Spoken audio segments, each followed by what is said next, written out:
planning on going to bed in the near future? No. You ever going to bed? No.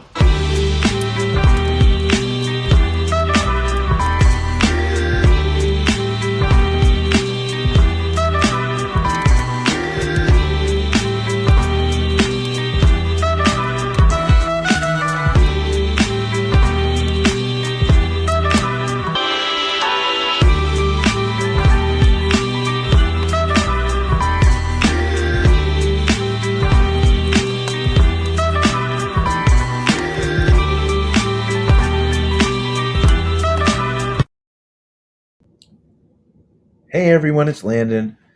This past weekend at Candid Brewery, I was very fortunate to speak with Ryan Stanley, great musician out of Newfoundland, currently operating out of Nova Scotia.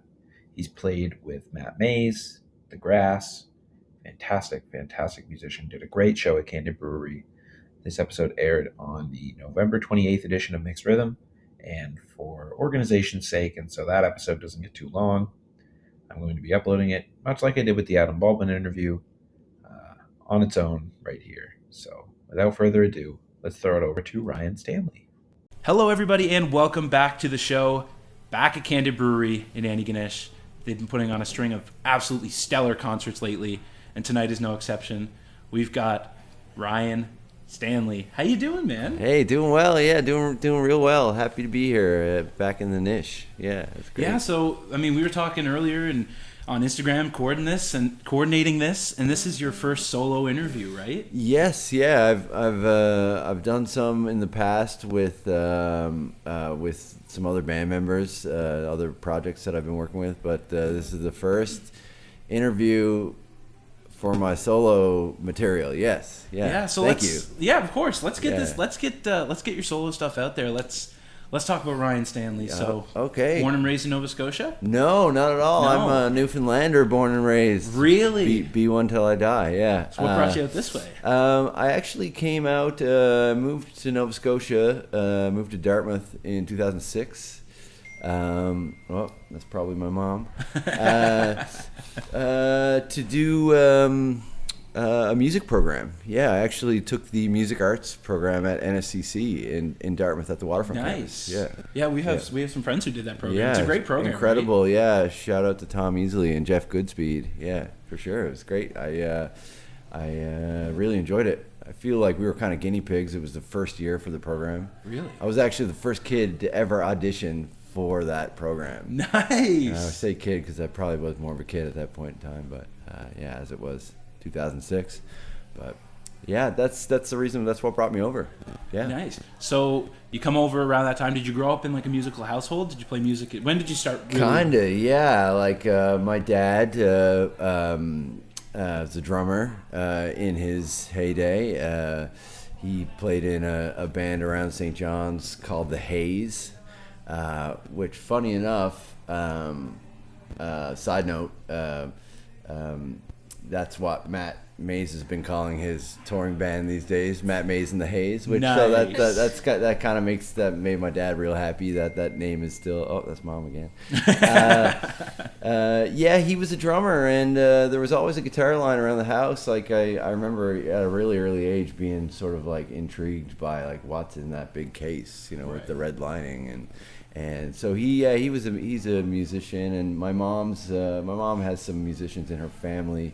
My uncle was a piano teacher and apparently played for the Queen at one point. He went over to England and studied over there. Nice. Yeah, so I guess it's a little bit in the blood, and there's always good music playing in the house. So it's sort of what turned me on to music for sure. Yeah. What kind of stuff were you playing when you were just learning? Oh God, like okay, off the top of my head, I mean. When I was first learning how to play guitar, it was like Black Sabbath, it was Zeppelin, it was Beatles stuff. I remember like hearing some Doobie Brothers records. Nice. And like I'm trying to pull some of that stuff off, but Yeah, just the classic rock stuff. The classic for stuff that people start with. Exactly. Pre-2006. Yeah, exactly. Yeah, exactly. Before the Arctic Monkeys came along, completely changed how people start playing their electric guitar. Yeah, for sure. Yeah, or the Strokes. Yeah, the Strokes. Another great example. Yeah. So I want to ask you about joining bands. What was the first band you really started playing with and doing shows with? Oh, wow. Okay, so I... first sort of gigging act, I played in a high school band with some friends of mine who we were called Subject to Change, the worst name ever. It's awesome. But joined a band with me. I'm a couple older guys. It was shout out to Brad Kilpatrick, who he's Hoxley Workman's drummer now. So I guess I had some really musical friends. So we just would play covers and I was really lucky because my high school actually had a guitar program. Oh, which, nice. Really inspired us to just get together and jam. So. There was it was mostly covers in the beginning, and then I once I became of age, I played on George Street a lot with my buddy Mark French, and we just did covers, just acoustic duo stuff. But I never sang or anything. I was always just accompanying on guitar.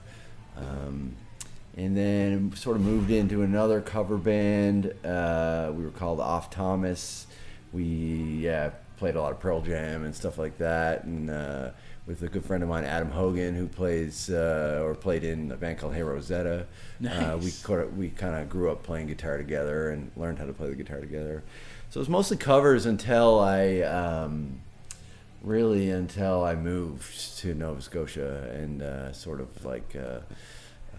met some songwriters and stuff like that. Yeah, so what was that process like of you moved to Nova Scotia, you joined this, program in its infancy, and then start writing your own stuff. I mean, how did you find that? Well, I was telling my buddy Tom tonight, it's like I've been in the music industry for almost 20 years, and I feel like, it's taken me 20 years to write 10 songs. It was interesting, I didn't want to do a music program anywhere that didn't allow me to sort of network and meet people. So I was very fortunate to meet Adam Baldwin very early in my moving to Nova Scotia, and heard his first demos and was sort of blown away. But the first original band that I joined was a band called The Grass, which was a psych rock band. Dylan and Willis Ryan, two brothers from Dartmouth, and Dan Baldwin. Actually, you might know Dan Baldwin, Rock Ranger Dan Baldwin. He played in a band. He's a Cape Brettoner. Played in a band called Rock Ranger, and so it was the four of us, and we did a bunch of touring. It was sort of my first touring experiences in a van throughout Canada, and that was really fun because I liked a lot of that 60s psych stuff too, the MC5 and Iggy and the Stooges and stuff like that. So we were of that vein. So I sort of cut my teeth with them, and we all lived in a house together. And then after that sort of fizzled out, just not unlike the Gallagher brothers, the two brothers, just, you couldn't get along long enough to sort of keep the band going. So. Right.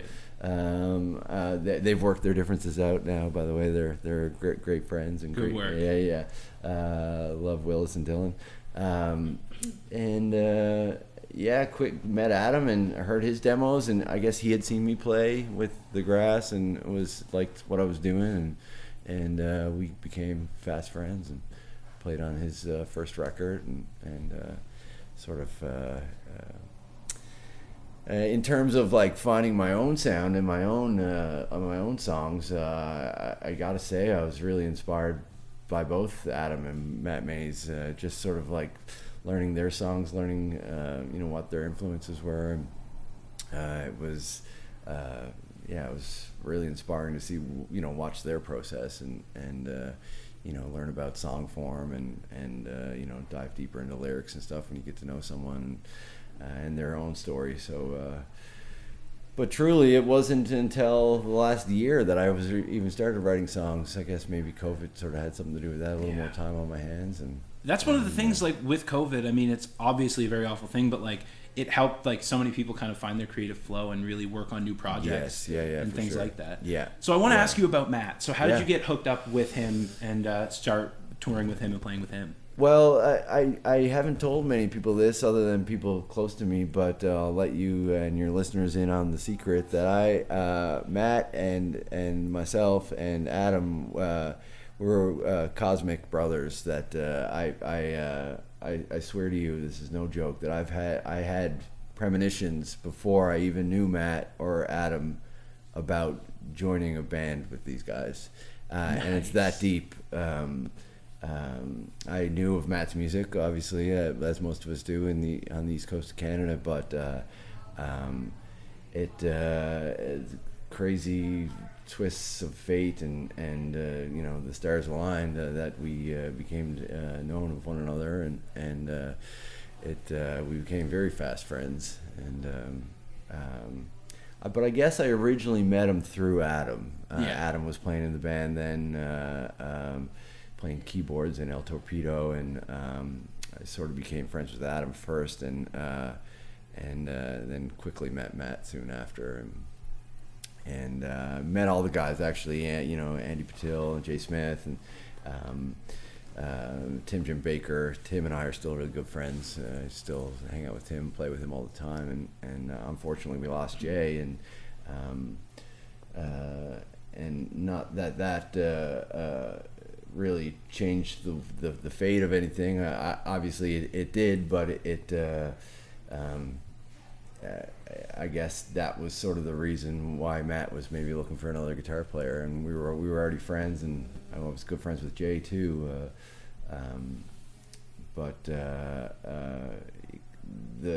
It came about. Really, I was just sort of sat in with the band a couple times, even while Jay was still with us, and we all sort of had a good vibe together, and once it came time for the guys to sort of look for another guitar player, Matt wrote me this real sweet email. It was that was 3 or 4 paragraphs long, and asked me to join the band. It was a great moment for me. Sure. That's very Matt, very sweet guy. Yeah, incredible. Yeah, we all love Matt. Fella. Yeah, the most played artist in mixed rhythm history. Actually. Oh, okay. Wow. Yeah. Wow. Yeah.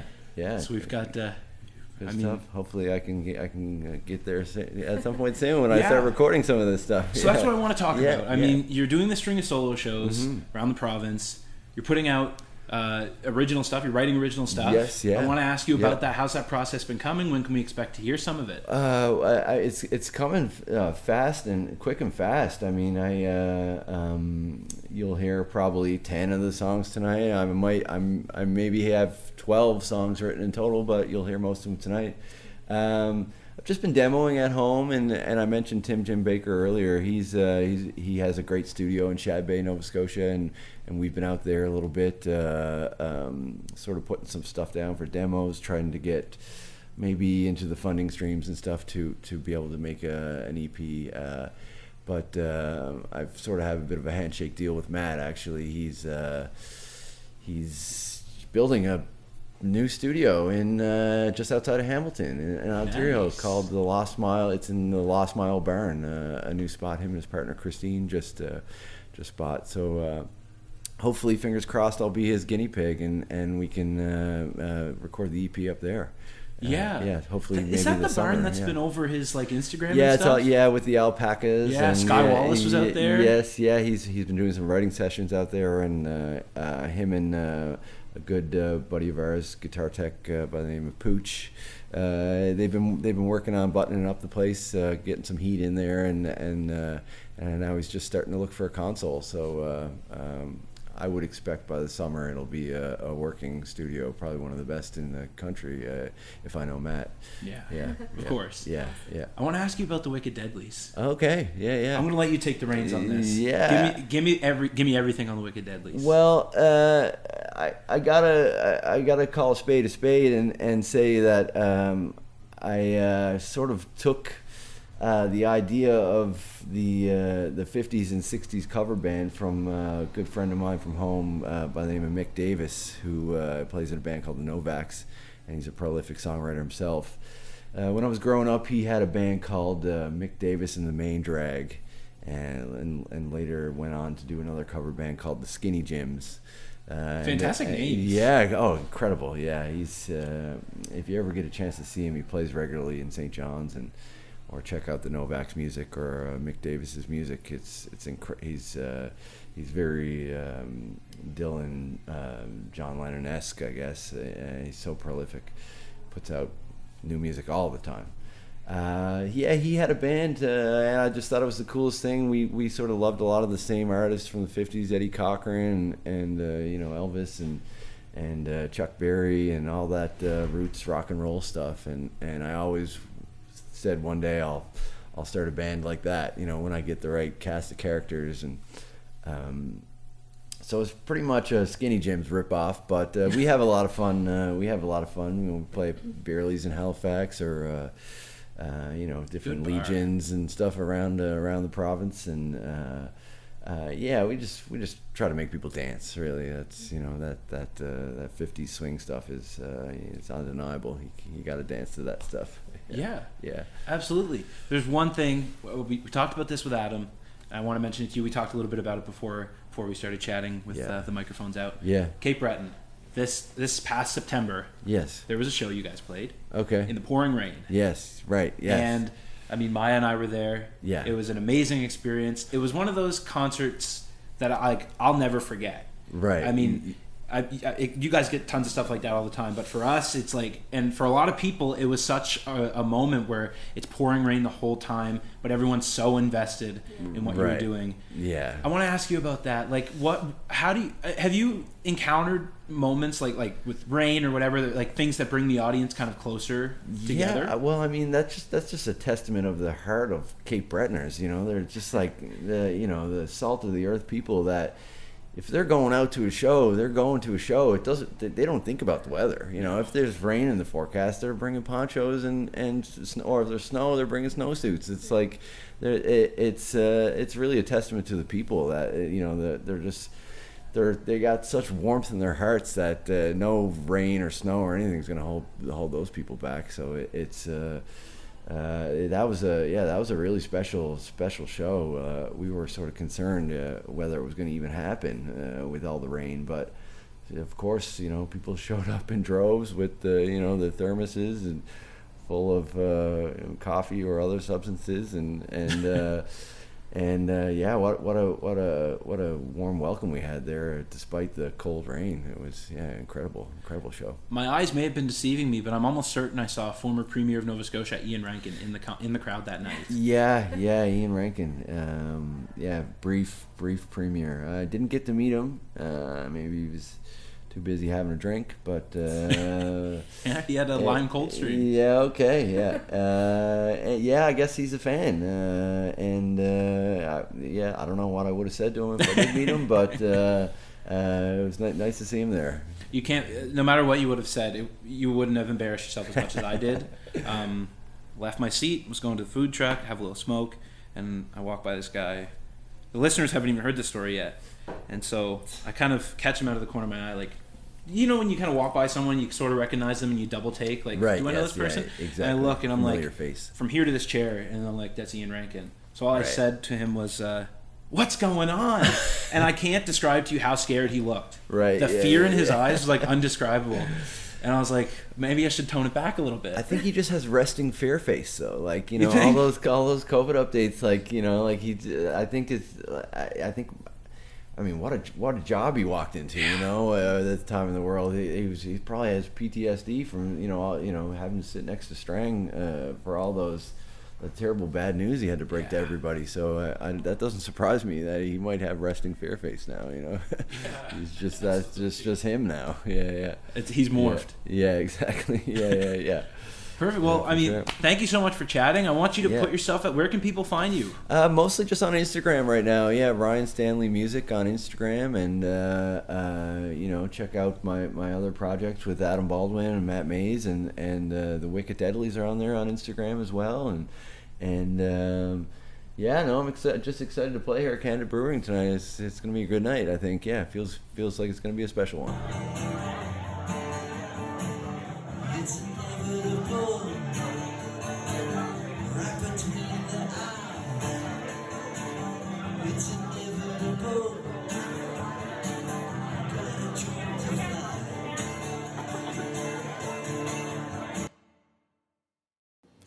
Hello, everybody. Thank you very much for listening to the show this week.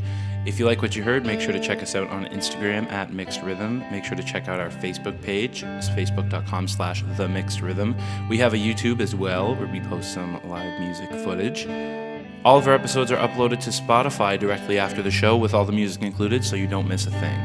And of course, you can check out our website, mixedrhythm.wordpress.com. Thank you very much for listening. We'll see you again next week.